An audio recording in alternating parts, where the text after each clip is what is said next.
осының алдындағы отырыстардың бірінде айтып едім, 95 жылы қабылданған қазіргі қолданыстағы ата заңды дайындау кезінде 12 адамнан тұратын сарапшылар кеңесі құрылған болады. Сол 12 адамның 9-ы елдің азаматы, қалған 3-еуі әртүрлі елден шақырылған шетел мамандары.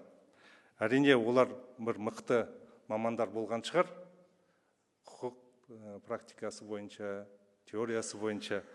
Бірақ біздің елдің тарихын, мәдениетін, болмысын қаншалықты жетік білді, ол жөнінде кесіп айта алмаймыз. Мұндай маңызды құжат әзірлеген кезде тарихта, мәдениетте, болмыста үлкен рөл атқарады.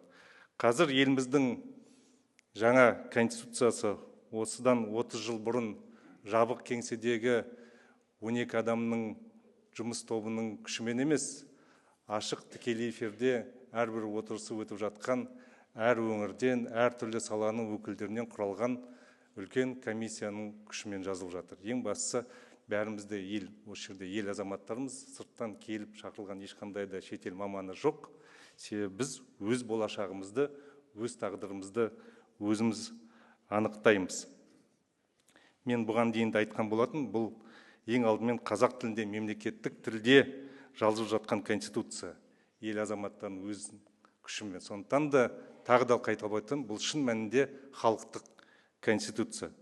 Бізге біреу сырттан келіп ақыл айтып отырған жоқ. Бұл өзіміз жиналып, өзіміз талқылап, дауласақ та өзіміз пікірлесіп, бір пікірге келіп, мемлекеттік, елдік, ұлттық мүдде тұрғысынан қабылдап жатқан конституция.